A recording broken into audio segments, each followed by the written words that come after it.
Good afternoon, everyone. Good afternoon. My name is Khurram Iqbal. I'm the Business Relationship Manager at ACCA Pakistan. I welcome you all in today's Coffee with Tutors session. Before we proceed with today's session, some housekeeping messages. If you have any questions, please use the chat box facility and we'll pick your questions during this session. So let me introduce you with our guest for today's session. So with us, we have Sir Hamad Sarwar. Sir Hamad Sarwar is the director at Tabani's School of Accountancy, which is an ACCA Platinum Approved Learning Partner. And it's been over a decade Hamad Sarwar has been teaching financial reporting and auditing exams at TSA. Along with Hamad Sarwar, we have Muhammad Amirul Ashraf. Amirul Ashraf is currently teaching at University Polytech, Malaysia. By qualification, he's an ACCA and a BPP certified trainer as well. His area of experience and teaching ACCA exam is performance management, financial management, advanced financial management, and strategic business leader exam. Last but not least, we have Fasiha Nasir with us. Fasiha has joined today's session from Kansas School of Accounting, which is again a platinum approved learning partner in Pakistan, and it's been over 15 years. Fasiha has been engaged in teaching multiple ACCA exams at Kansas School of Accountancy. By qualification, she is an ACCA, and it's a privilege that she chose after completing the qualification to teach ACCA exam. So on behalf of ACCA, I would like to thank all my guests for taking out their time from their busy schedule for today's session. Just to talk about the, briefly about the objective of today's session. So we'll be discussing, our distinguished guests will be discussing the December 2022 exam results, some learning, some key takeaways, and they will also help us, our audience for today's session, if they are preparing towards March 2023 exam with their experience, tips, and techniques. So moving on to the agenda, I would like to request Amirul first, if you can briefly discuss about what's your takeaways on the December 2022 exam result. Are there any key learning you want to discuss something at this point? Over to you, Amirul. All right. Thank you, Mr. Khurram, for the opportunity. I would also like to greet everyone, Assalamualaikum, and a good day. And in Malaysia now, it's actually 6 p.m. People are returning home. So I hope everyone is safe in your journey home, just like I hope this session today will help everyone in ACCA journey to pass their exam. Regarding the result, I think, again, like what we will always hear, the passing rates, like in my case, I'm concerned about the subjects I taught, such as SBL and also performance management last time. I think we can say that the results are more or less, the passing rate are more or less the same. If I may share something as a start today, one of the feedbacks that I get from students for their December exam last time was that some of them were shocked. I'm referring to the PM subject, performance management. They were shocked. They did not expect to have a section C question, which has 20 marks. And that question is only like, yes, one requirement asking you to answer something with 20 marks provided for you, which I think is something important to raise here, because I believe this question that has 20 marks is not new. You should have heard about it in the class. And also many times in the class, I think tutors will do this. They will tell us to try to have this chunking, to chunk down, to break it into smaller marks. For instance, right, I think in PM case, performance management, just to give an example, they may ask about the performance of a company with 20 marks, and students, some of them would be shocked by that. Although they should know that they have learned ratio analysis, for instance. So for 20 marks, you can break it down to, let's say, 6 marks per each area, like profitability, liquidity, gearing, and so on. And from that 6 marks, you may have like 3 ratios, for instance, whereby each ratio will give you 2 marks, one for calculation and one is the elaboration. I think this is one of the things that we have to highlight when it comes to what, in the end came out in the exam for students to be prepared for that. That's as a start from me. Thank you, Mr. Khurram. Thank you, Amirul, for allocating it very briefly. Over to you for Siha. And, the same question with you. What are your key takeaways from the December 2022 result, and especially the exams, which you are teaching? And as Amirul also mentioned, one of the key learning from December 2022 result from the performance management. So, what's your take on the performance management and the strategic business leader result for December 2022? And what would like to advise on behalf of your 15 years of experience for students who are preparing towards March 2023 exams? Over to you. Yeah, thank you. Thank you, Kiran. I hope that you're able to hear me clearly, everyone. Hi. So, overall, the results were good. So, we were kind of celebrating them, but at the same time, there were students with unsuccessful attempts as well. And I think the message we always want to give students or suggest that they need to start to prepare the exam, not just syllabus wise, but also they need to focus on exam techniques.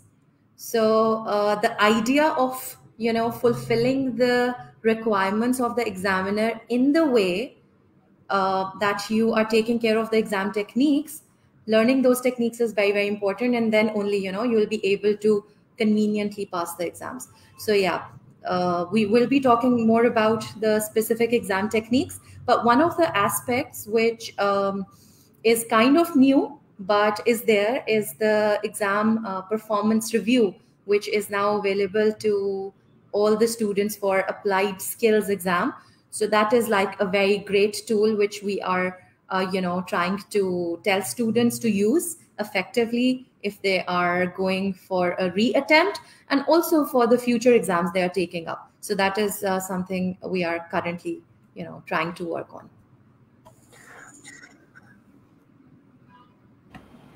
Yeah, thank you.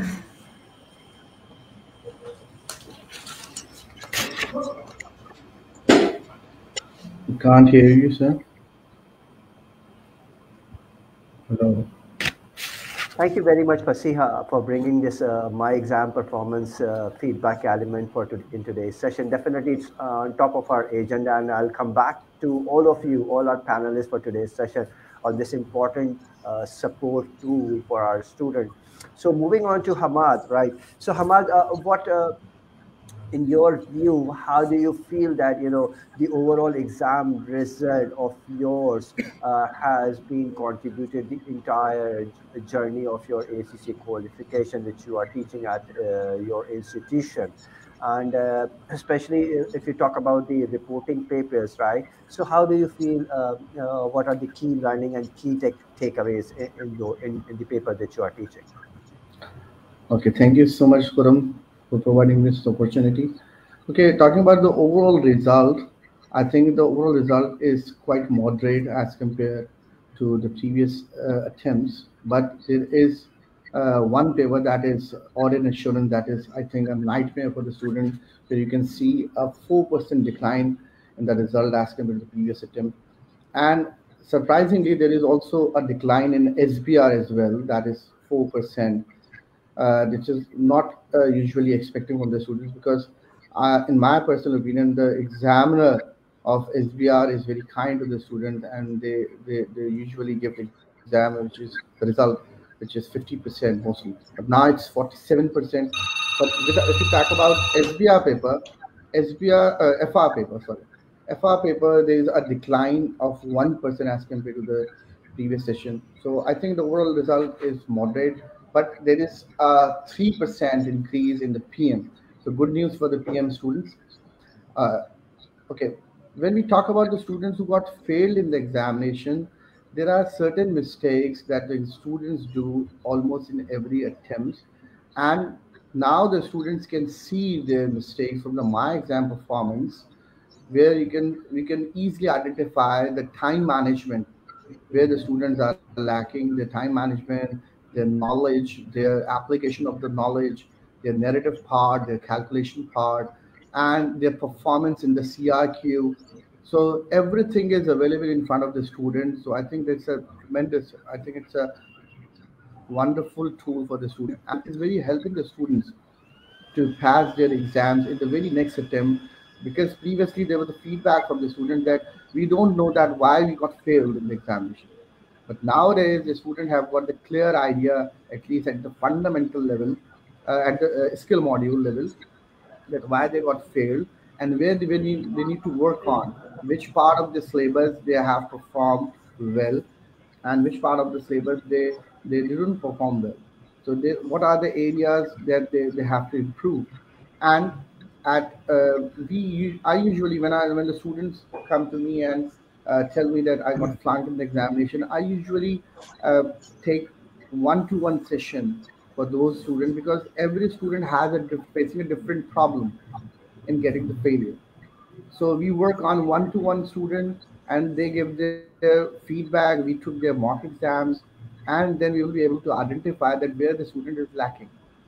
So my suggestion for all those students who got flunked in the December session is, my message is, you just go and attempt 2 to 3 mock exams, and this should be checked by a professional tutor with the constructive feedback that where we are lacking. And I think that's a wonderful approach that a student can follow. And using the ACCA resources, you can, I think, easily pass the paper. That's my feedback. Thank you very much, Hamad. And moving on to Amirul. Amirul, I have a question for you for SBL exam. What do you think? What makes an SBL exam different from any other subject in ACCA, in the entire ACCA qualification? And in your view, in your experience, what are the do's and don'ts of this exam, the strategic business leader exam? Thank you, Mr. Khurram. Well, we know that one very obvious difference between SBL and other subjects is that it will be tested in 4 hours rather than the normal 3 hours, right? But one of the, I think we have heard of this name, Sean Purcell, is one of the expert tutors. He said the key difference between strategic business leader, SBL subject, and other subjects would be the rationale behind this subject. So students, when they attempt this subject, they have to know that this SBL subject is meant to be testing us to know that how do we complete some task in the real workplace, which means that some students, and I'm going to the second part of the question, which is the do's and the don'ts in this subject. Some students, I think it also happens to other subjects, they tend to just memorize the theories, the textbook knowledge, and just use them, all of them, in the exam without applying what they have learned. For instance, and like people, we have models like Potter's 5 forces, for instance, right? And in the real workplace, people do not even want to know, right, who are the like pioneer or the one who created the model or something like that. But they want to know, let's say, if you want to know what are the external factors that affect the company, for instance, then you have something to guide you. You have the 5 factors or external forces that would guide you. So I think having that in mind right from the beginning of the semester, meaning a student when they study SBL, they should know that they are acting like a CEO of a company, a key person in a certain department, whereby they have to make some strategic decisions, which they have to really know what to do. If I may add one more thing to that is, of course, we have like other people also, the professional skills marks, and we know that we have 5 of them. This is especially important, and I think I can't agree more with Mr. Hamad just now when he said not only students have to do a lot of mock exams, but I think more importantly, you have to get all those attempts checked by a professional tutors, because there is no way you can know whether you are doing things right or wrong unless someone tells you so. So I think that is very important, and to get a feedback, right? To get a feedback is really going to be something very constructive and specific for students to know their area of improvement. And that would be some opinions on my side. If I may end with one quote from a scholar called Shiraz. He said that a man who is not told about his fault thinks that his fault is a skill. So if the students never know that it's actually a mistake, they will never be able to improve on that. So please get a tutor and then get their advice for improvement. Thank you, Mr. Khurram. Thank you very much, Amirul. So moving on to Fasiha. Fasiha, I would like to request you to elaborate, how a student can, improve the professional skills marks area. And in your experience, do you think students are underperforming in this area? If yes, so how they can, build the technical knowledge to perform well in this professional skills area in terms of strategic business leader exam? Yeah, thank you, Karim, for the question.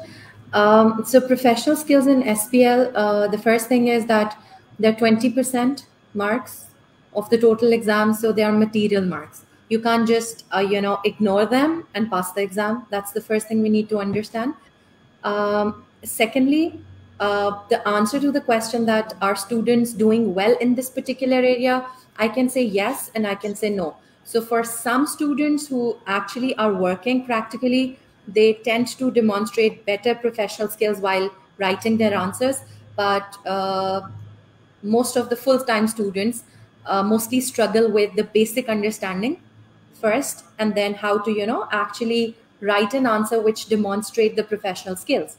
So another thing which we need to understand, that in order to get those 20 professional skills marks, we are not supposed to write extra points, but we have to write our answers or points in a way that they show off or demonstrate the professional skills.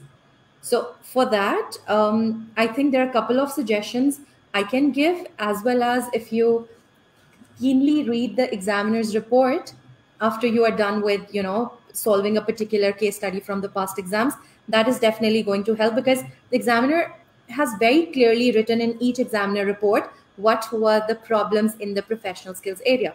So I think that is something you need to do. But generally speaking, from the very recent exam attempt from December 2022, the key points would be, so number one, the students are not paying enough attention to the format required. And these are not my words. These are the exact examiner's words in the examiner report. Not enough attention to the formats required. I mean, you cannot score full professional marks without following the certain format which is required. So you need to learn the key formats. And by the ways, they are easy. You learn them, you apply them, and you get, extra credit in terms of professional marks for that. So why not? So that is something like very, very important. Another thing which can definitely add materially is that you need to understand your target audience while writing your answer. So you need to be careful that who is going to receive the document you are preparing. So for example, you're writing a report to board of directors, that will have a very different tone to the report. But if you're writing a memorandum, let's say to the internal employees or to somebody who is junior to you, that will have a very different tone. So examiner will be assessing the tone of the answer rather than the points you're making. So the points you're writing will get you technical marks, but they cannot get you professional marks unless you're careful about that. So for example, I'm going to give the reference of the examiner report. So in the recent exam attempt, there's this question, task 4, part A, where the students were asked to produce the presentation notes to the board, right, about basically the audit committee and the risk committee. And if the student, for example, is writing that, the board members will not be able to take care of the risk and the control task appropriately. Now that is something you're writing to the board of directors, and you're saying that the board of directors will not be able to, take care of this aspect of work. That is like a very highly inappropriate thing to write when you're writing a report directly to board of directors. So that is just one example from the recent case, but there are so many different examples you can learn from. The key is that you solve a case study, and just solving the case study is not enough preparation. You've got to read the examiner report to learn the common mistakes the students made, so that you don't, actually do it in your exam. Then examiner says that over long paragraphs with multiple points in one paragraph, that is absolutely non-professional. You lose your technical marks there, and especially professional marks. And then failing to demonstrate sound commercial acumen. So, for example, you are asked a question in a particular scenario, but you're not careful about that particular scenario and just generally writing your points. That might not give you a lot of technical marks and probably none of the professional marks. So yeah, these are a couple of things. I think those were from the recent exam attempt. But yes, generally, one last thing which I would say about this, that you need to understand that technical marks and professional marks are not two separate things. When you are reading the technical marks requirement, read the professional skills along. And then when you're writing the answer, your technical and professional marks should go hand in hand. So technical marks and professional marks are not a standalone something you will take care of later. You will have to think about professional skills demonstration while you're writing your points. So yeah, these are some of the things I would mention. Thank you. Thank you, Fasiya. I totally agree. Knowing your audience is very important. You have highlighted the very right thing, because when you are writing a report, right, you need to know everything about to whom you are speaking, and based on that, facts and figures, you develop your content accordingly when it comes to answer a script. And definitely there are lots of learning from a student can get from the examiner's report if they go through it entirely, and make the best use of this resource. And it's been many years ACCA is producing this important document after the release of the exam result in each exam session. So thank you again for bringing this to the audience as well. So before I move to Hamas, there was just a small announcement for our students, for March 2023 exam. The standard exam entry deadline is closing on 30th January. So if you are planning to sit for March exam, please book your place as quickly as possible. So moving on to Hamad. So Hamad, in your experience, what are the main reasons, for the failure of financial reporting and a double A exam? What are the main, what I'm mean to say, what I want to ask you, what are the main areas where a student, in your experience, are not focusing well, which is helping them to, fail this exam? Okay, if I start with the double A paper, mostly students lack the writing skill that is required to pass this paper. So the writing skill, and you need to write according to the methodology that is used in the auditing, the terminology that is used in the auditing profession. You need to write the answer according to the scenario is missing, and most of the students focus on the rote learning.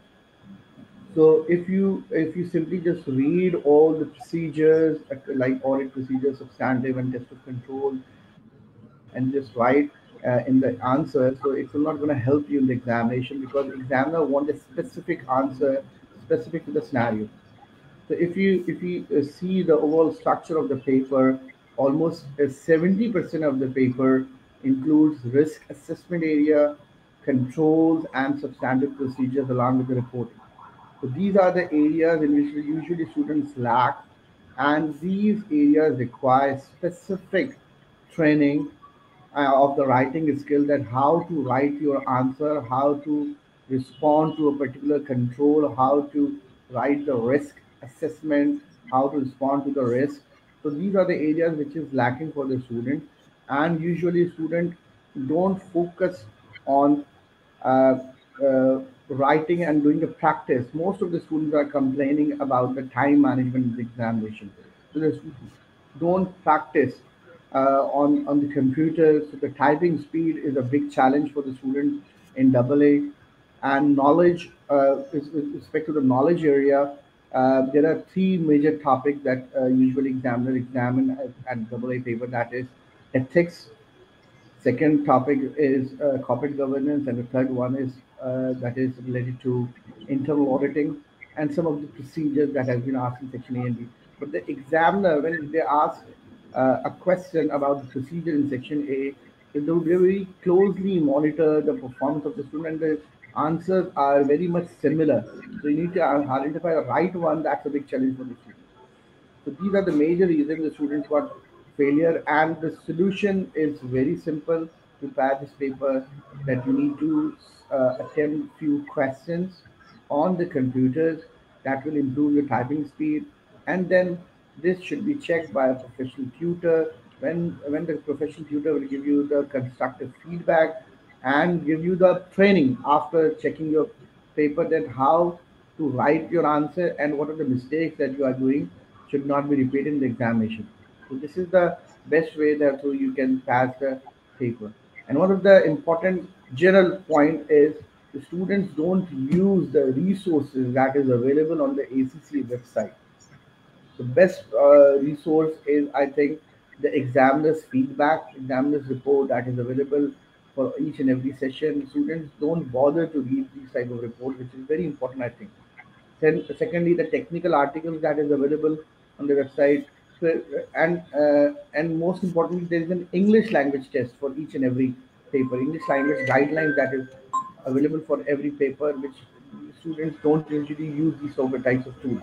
Then there is an exam analysis available. Then there are different other tools, and the most important is the exam platform, the computer-based exam platform that is available for the ACE student. You have to do the practice rather than doing your practice on the notebook. You need to write all your answers on the Session CD platform. So using the platform at all the time will definitely help you to pass the paper. I'm talking about double A right now. With respect to financial reporting, there are few mistakes the students do with respect to financial. You have to build your skill that is called spontaneous response, because section A and B, the weightage of section A and B is 60%, and 60% of the paper will come from the IFRS area. So you have to identify from the question that from which IFRS the examiner has picked the question and how to treat that particular and how to respond to this particular question. So that's the skill that the students have to build to pass the paper. So understanding of the IFRS and doing the practice on the constructive response workspace is the key to pass this paper financial report. Right. Thank you very much, Hamad. We have received a couple of questions in the chat box. So I'll pick these questions with our guests from today's session. So I'll go first with Amirul to you. There is a question from a student, Umar Yusuf Zai. He's asking that SBL and SBR syllabus is very large, both in terms of technical knowledge and depth as well. So from an expert perspective, how does a student prepare effectively? All right. I think that is a very good question that our student asked. Definitely, this is a professional level. We know that learning ACCA is a journey where you should have cumulative knowledge, plenty of the knowledge that you are required to know at professional level, like even SBL and SBR for that matter, should already be covered and should be mastered when you were doing your fundamental papers. That would be my first comment on that question. Secondly, I think to really have a good idea about passing the subject is very important here. We know we have, for instance, some approved learning partner or materials provided by BPP, Kaplan, and so on, which ACCA have approved, right? So we have the textbooks and so on. Students, I think, may have the mindset that they have to complete the entire book and memorize everything inside that, which is totally not so accurate. You don't have to do that. Having that mindset will not only help you, it will not help you to pass the exam. It will also cause some extra stresses on your side. Rather, what we have in this textbook, which should play the role of a reference, is that you should have, again, we have approved learning institutions. We also have professional tutors. They will help you giving the big pictures of, let's say, each chapter that you have to know for SBL, for instance, because I'm teaching SBL. From there, it is actually recommended that when you study a textbook, again, not to deny that the text is very long, try to make some notes about the big picture. We have this mind map, for instance. And in fact, if you understand what you have, the big picture from each chapter, right? For instance, you do not only you will not only be able to use those models, for instance, but you know how to apply them, even without mentioning the name of the models or frameworks that you have in the syllabus.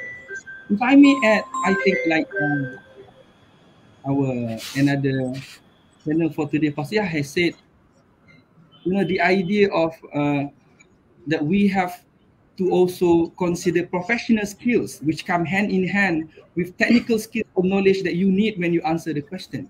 And something similar to what Mr. Hamad has said, writing skills, I think, has to be developed. My point is that rather than spending time trying to complete the thick textbook, might as well, the better thing to do is to focus on the exam techniques. So I may give some examples. Writing skills, right? When we answer the question, in one of the videos shared, I think also on the ACCA YouTube videos, there is this session when the students' answers were being marked. And one of the good comments about the answers is that they have headings, right? When you have some points, you put them into headings so that it makes it easier for the examiner to find points and therefore give you marks. That's number one. Number two, let's say the question is asking, what are the benefits of a customer database system, for instance? So it's clearly said that the question is asking you about the benefits. Some students, they simply repeat the question. They would say that the customer database system have some benefits, something like that. Or they would say that the benefits that it has is that it provides some data about the customer, and they stop there. So they may either get less mark or no marks at all. So the writing skill that we need here, I think, is that to have some kind of template, if you will. You would write something. Any points that you write, you will begin with a point. Then you elaborate on that point. Then you may want to give an example on that point, right? And maybe a conclusion. I think this template would help students, again, with practice and with some guidance from the tutors so that they have a better writing skills for them to use during the exam. So that's my answer. Thank you, Mr. Khurram. Thank you very much, Amirul. So moving on to Fasiyah. Fasiyah, we have a question from Asad Imran in the chat box. He's asking how to break down marks in an SBL question. Suppose for 15, there is a 15-mark question. So how to break it down and to gain maximum marks? Okay. So I'm assuming that these 15 marks Asad is talking about are the technical marks. So let's say if your exam requirement is of 15 marks, so the marking scheme most of the time says that there are up to 2 marks available per point. So the minimum number of points you got to write for a 15 marks question, assuming 15 marks are the technical marks, so the minimum number of points are going to be 8, let's say. But we need to understand that we cannot really score 2 marks per point every time, or maybe most of the time. So we'll have to add maybe 2 or 3 extra points to that particular requirement in order to be safe and in order to conveniently pass that particular requirement. So define the minimum number of points always, considering 2 marks per point, and then try to add extra points in order to again get the maximum marks. And then for professional marks, you don't have to write extra points. As I said earlier, you just have to write the points for technical marks in a way that you show off that professional skill somehow. So it depends on the requirement you have, the information you have in the case study. Yeah, so that is the answer. I hope it is clear now. Thank you, Fasiyah. Thank you very much. Yes, definitely. There is one question from Taha Mupin. So, Taha, your question is that you have recently attempted the law exam, the corporate and business law. Now you are you are going to appear in financial management exam in the forthcoming examination session. I think the most important thing is that the exam format is different as compared to on-demand exam for the session exam. So you must be very much well aware about the syllabus and the exam format as well. And based on that exam format, I think the most important thing is that which all our guests of today's session has mentioned, that practice. And when you are doing the practice, we recommend that you undertake that practice on practice platform. That's far and most important. The second thing is that you need to know that you have covered the 100% of the syllabus, because coverage of the syllabus, that is the main key area which is going to help you in gaining maximum marks in your financial management exam or any other exam. Last but not least, as all our guests, Fasiha, Amirul, and Hamad has mentioned more than once in today's session that, get your mock exam checked with your subject specialist. That will help you to identify the learning areas. You have prepared yourself for the exam, that's good. But get your learnings checked from a subject specialist, so that will help you not only to identify those gray areas, but also it will help you to gain more marks in the ACCA exams. So my next question is with Hamad. Hamad, your 2 cents. How a student can make the best use of my exam performance feedback, because this has been recently introduced. It was firstly introduced in September exam, so now it has been the student of all applied skill exam. They have received a feedback from ACCA for whatever the exam they have appeared in December 2022 session for applied skill. So what's your 2 cents on how they can use these my exam performance feedback for the next coming session? Okay.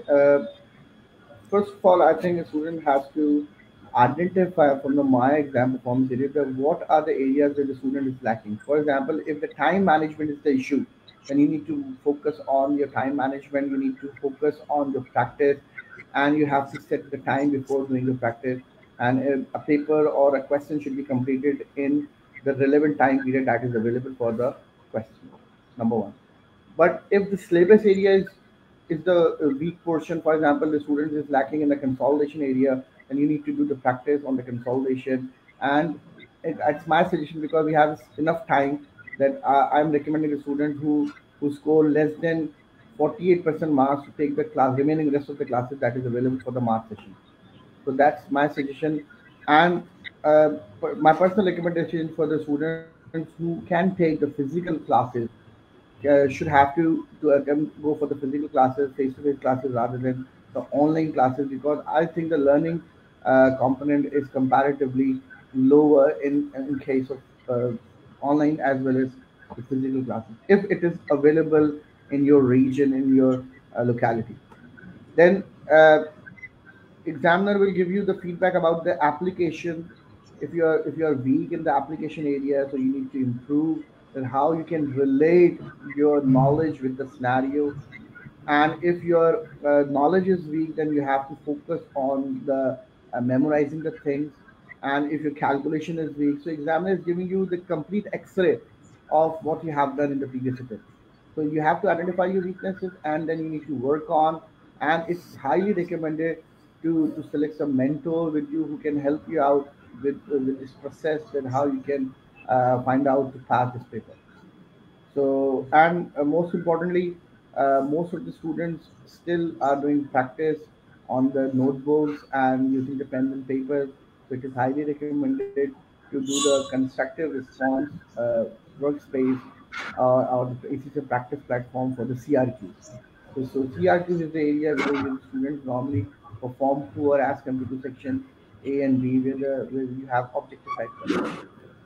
So that's my input. Thank you, Hamad. So, Amir, I have a question for you. So, in your experience, what is your guidance for a student who marginally fail in strategic professional exam, be it as SBL exam or AFM, right? And when we say marginally fail, so student who are securing between 45 to 49 marks in any sitting. So, what's your guidance for such a students? Number one. Number two, also please add, if a student failed any exam in December 22, so what is your advice? When should they resit, in the next coming session, or they should take a break? So please do add your comment in this area as well. Okay, thank you, Khurram, for that question. I think the two questions are somehow related. Basically, I think people would advise that whether or not you have to repeat, or if you want to repeat immediately like in March 2023 or in June, that depends on your preparedness. And one of the indicators of that is how much you have scored in the previous sitting, which is December. So moving on to the first question just now, right? What are some advice if you have actually scored a marginal, I mean, like you almost scored, right? Like 45 to 49. First of all, I believe in this situation, students may feel quite stressful, right? I it happened to me once, right, when I scored 49 also, and I know what it feels to be in such a situation. So first of all, I think it's good to take some time to recover from the pain. That is number one, but don't take too long for that. There must be some good lesson for that. I believe if you were to reattempt, again, I think it's a good idea if you get like 49, 45 and above, right? Is a good idea to immediately repeat the paper. But I think it's an opportunity for you to score not only like a 50 or 50 plus marks, right? You can score even higher when you know what went wrong there. I believe, again, many tutors would agree to this. I believe that if you have that marks, the problem will not be the technical knowledge, right? You may have known the subjects or the chapters a lot, but it's your exam technique. If I may emphasize on something, I believe there is a tendency that, based on my experience also, that students would prefer calculation questions rather than narrative questions when they have to write something. But I have two comments on that. Number one, being able to write answers in terms of explanation, interpretation of the numbers and so on. It is not only important for the exam, but it is also important for your future career. We know what happens with the technology advancement and so on. This calculation, they can be done by technologies and machines. What we have as a unique person, right, as a future accountant, is this empathy, this professional judgment, all those things reflected in the professional skills marks. Those are the skills that we have to develop when we prepare for the exam. So one of my advice would be to really focus on developing not only the writing skill. I believe students have to learn reading skills as well, because reading skill is how do you extract meaning from something before you write what you understand from what you have read. And this idea of, another thing that people comment, the thing about calculation question is that they are exact. We have exact answers. That's why there is no argument about that. But when it comes to writing, you will have to propose your opinions, your own professional judgment, and so on, whereby you can only do that if you do a lot of reading. Again, I think this is one of the emphasis for today. We have a lot of free resources by ACCA. If I may add, the technical articles, based on my experience, I think at least it plays two roles. Number one, it gives you additional knowledge from what you usually get from the textbook. And number two, I think there are some articles which actually are easier to understand than what you have in the textbook themselves. So the idea is that to expand the horizon of thought, to read a lot, and from there, start to focus on, I believe, what would be one of the weaknesses of the students, which is on the narrative part of the question. I think that would help them to get more marks and therefore secure. If I answered the second question anyway. When to pass, right? I think I have answered that question. Again, I believe, it will be case specific. It depends on your situation as well. Are you working? Are you a full-time student? And how much you are willing to commit. But I believe, again, the marks that you have scored in the previous sitting will be a very strong indicator. If it's, let's say, a very low marks, and I think you may need more time, and ask yourself, why do you need to recite very quickly? Because I have cases where students, they really want to repeat and pass quickly, but in the end they end up failing many papers, and it took them more time or a longer time to pass the exam. So question ourselves, when you make that decision, why do you want to do so, and are you able to do so or not, given your situation, maybe as a full-time student or perhaps as someone who is already working. Sorry for the long answer, but I hope that answers the question. Thank you very much, Amir. So moving on to Fasiha. Fasiha, as you know, professional skill marks are part of every exam, and strategic professional exam, and you also teach SBL exam. So in your experience, can you help us, explaining any one skill with an exam, like an example? All right. So any out of the 5. So you know that there are 5 skills, and all the skills are going to be tested. So let's say if I pick up one particular skill, let's say commercial acumen, just randomly. So most of the times the commercial acumen skill is tested with the questions where the examiner is asking you to give suggestions or ideas. Not always, but most of the time. So for example, if there is a question, let's say to suggest how to improve the value chain, and let's say the scenario is of a charity organization, for not-for-profit organization. So when you're giving the suggestions to the improvement of value chain or any, suggestions on any particular area of syllabus, you need to consider the specific situation of the charity, where you need to consider that they might be, struggling with the funds. They're not like the regular listed company where funds might not be a problem. So when you are giving suggestions, just don't write those suggestions which involve the use of a lot of capital for a not-for-profit organization, because that might not be the best commercial acumen you're demonstrating. So just being, active or focused on the situation of the company while writing your answers will help you to demonstrate the commercial acumen really well. So for that, focused reading of the scenario, your focus should be on the case study rather, thinking about something else while preparing for the exam. So when you're doing the case study, your focus should be the case study, and then naturally, you will start improving on the professional skills as well as the, overall professionalism of the case. So yeah, that's about commercial acumen, right? Thank you very much, Fasiha.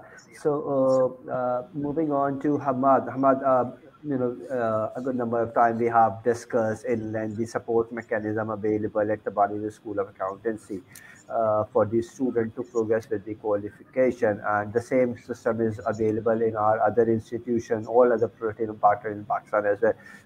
So would you like to take few minutes to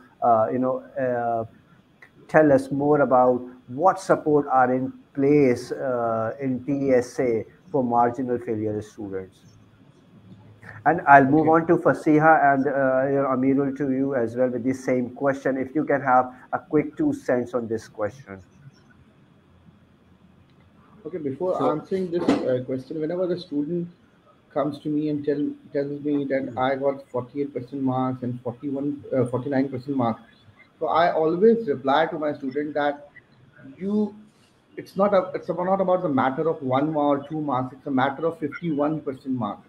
If you are scoring 49% marks, that you are not performing well in actually 51% of the paper. Actually, that's the reason you got flunked. So you need to focus on the whole paper rather than focusing on just 1 or 2 marks. It's not about 1 or 2 marks. Okay, what support that we are providing at TSA, that first of all, we provide one-to-one counseling for each and every student. Student can take online sessions with us. If they can't come to our institute, we provide online.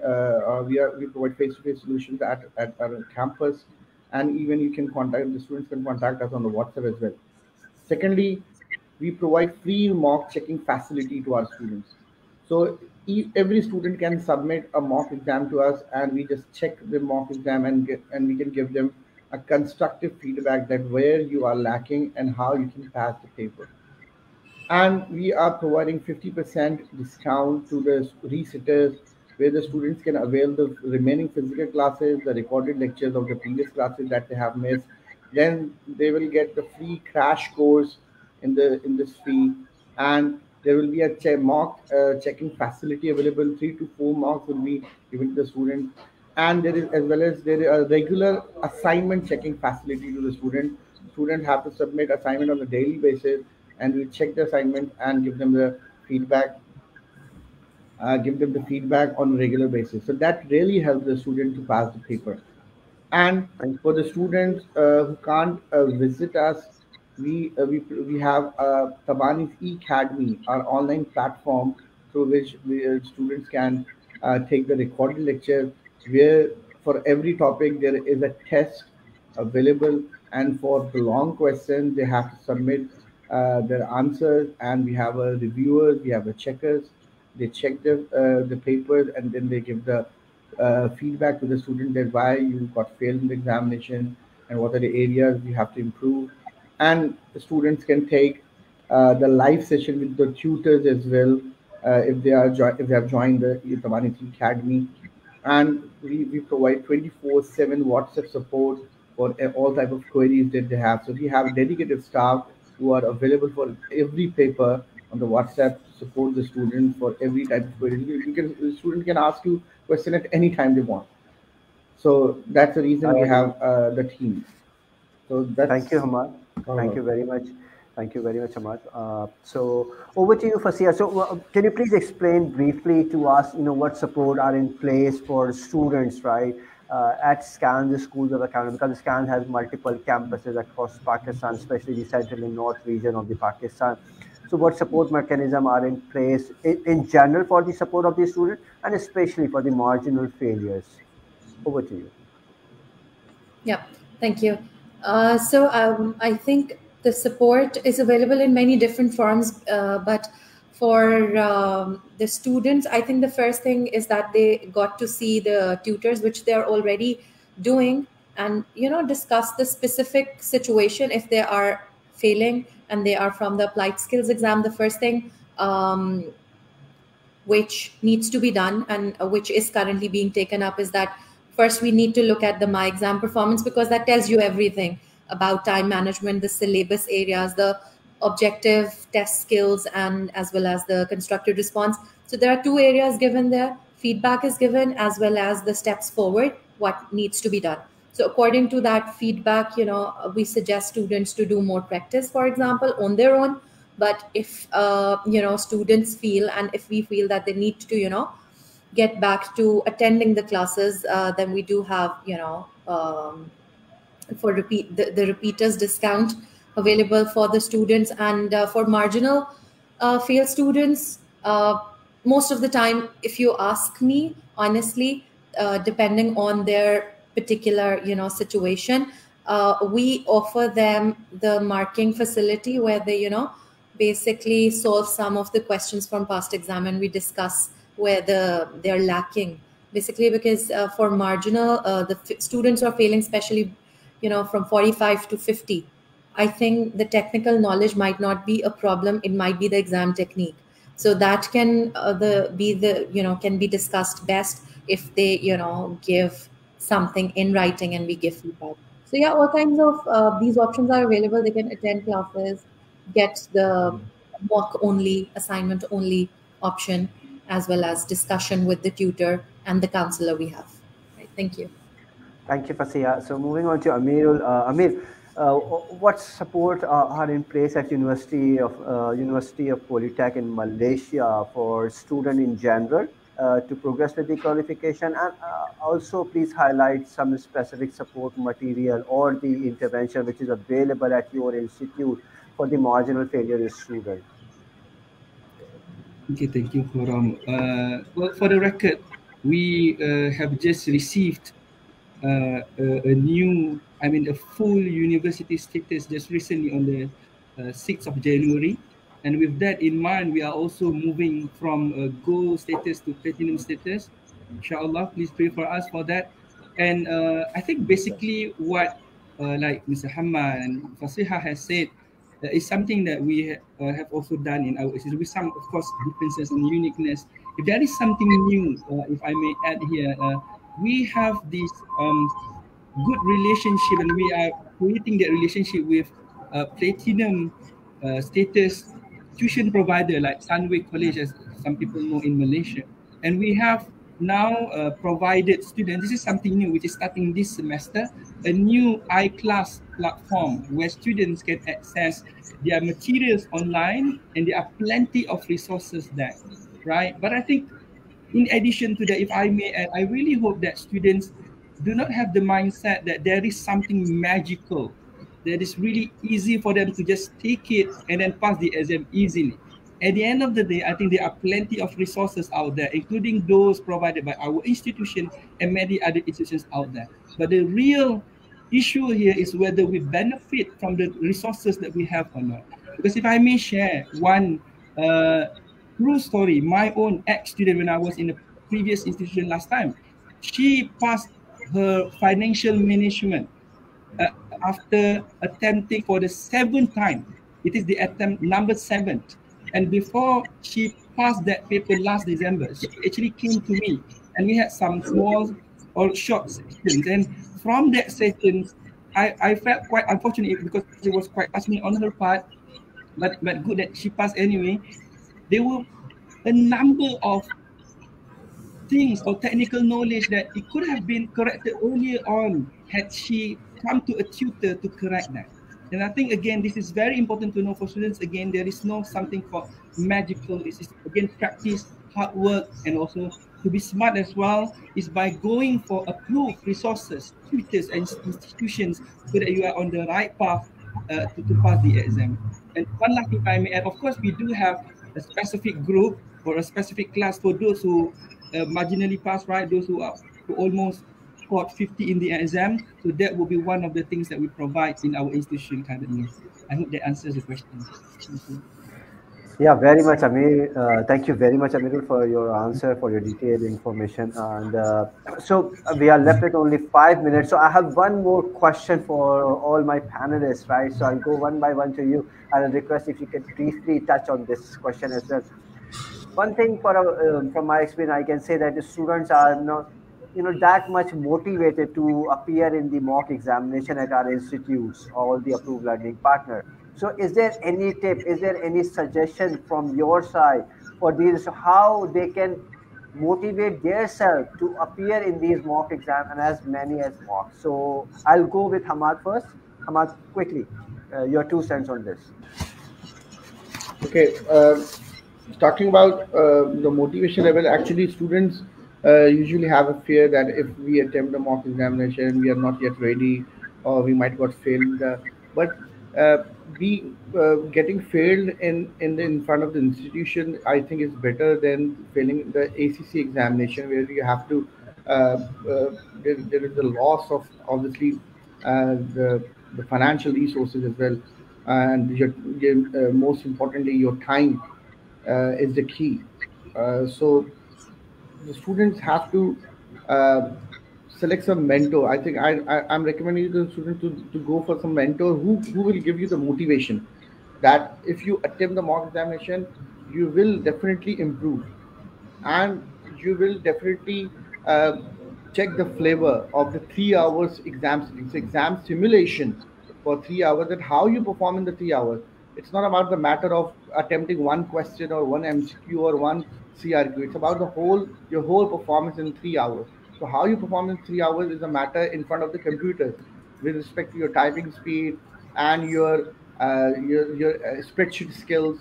So if you know how to attempt the paper in how in what sequence that you need to attempt the paper, so there are a lot of learnings the student will get if they attempt the mock examination. So that's, I think, the role of the mentor, who can motivate the student that you just go and attempt the mock examination and you will definitely improve and learn a lot from this mock. That's my suggestion. Thank you very much, Hamad. Over to you, Fasiha. Yeah. On top of what Hamad said, I would tell the students that the first, I think, the most important factor is that you attempt the mock. It might be the tool which makes you pass the exam conveniently. You know, so there are two things I would say. Number one, that you plan ahead. You plan what you are going to do on a particular day, and just reserve that particular one day for the mock exam. So if you plan your studies, this might give you enough margin to attempt the mock. Sometimes students do not attempt the mock because when they are, they have very limited days before the exam, they think that it might waste my time, but actually it doesn't if you realize. So plan, reserve the day for the mock, and you need to also realize that this might be your only chance to attempt the exam before the final exam in the exam conditions, for example, where there is time, there's a check on time, etc. So I think these two things are very, very important. So you need to realize yourself first that you need to do the exam like exercise before actually going to the final exam, so that the risk of failure gets lower, and also plan your studies so that you know that on a particular day you will be attempting the mock. And that feedback definitely adds value for subjects like SBL and any subject, I would say. The mock exam will definitely give you more confidence. Yeah, thank you. Thank you. Thank you very much, Fasiha. I can't agree more. Feedback is always important. It helps you to perform well in the exam. So over to you, Amirul, your 2 cents on how a student should motivate his or herself to appear in mocks exam. Well, let me firstly quote a statement by, I think, Albert Einstein.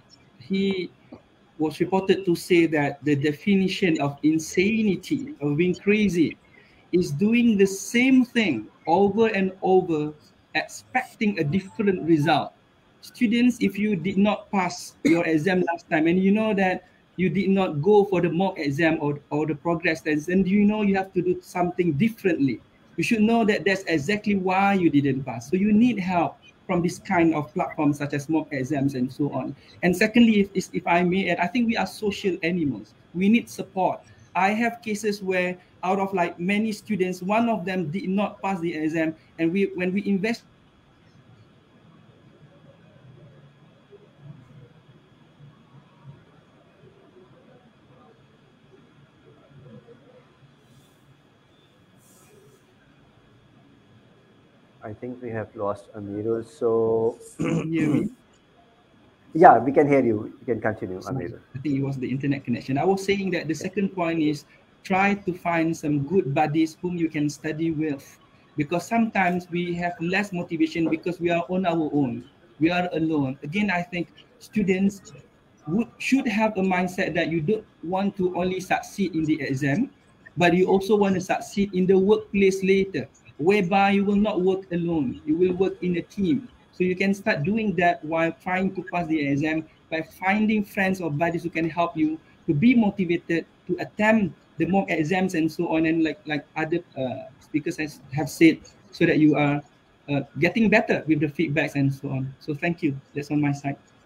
Thank you, Amirul. So before we close today's session, just an important announcement, a reiterated message for all our students who are planning for March 2023 exam. So the deadline to book your March 2023 exam is 30th January. So the deadline is approaching very fast. If you are planning to sit the exam, please book your seats as quickly as possible. So just to wrap up this session, all our guests have emphasized on many areas about the exam, how to prepare, how to practice and how to pass the exam. I think the most important thing is that it's the practice and the hard work that will help you to ace your exam. And I think, in my experience, in my view, in my eyes, I think all the support is there. It's important that how you use those support mechanism which is available for you to make things happen for you, to make your exam convert into a pass exam, right? So if you plan well, you do well. So with this note, I conclude today's session. So once again, I would like to take the opportunity to thank Hamad Saab, Mr. Siha and Amirul for joining us for today's session, taking out the important time because you are having a very busy schedule towards the March exam. So thank you once again on behalf of ACCA, and I wish good luck to all my students for the March 2023 exam. Stay tuned with more updates to ACCA Pakistan Facebook page and all our global Facebook pages. Thank you, and we look forward to speaking to you again in a short while. Thank you.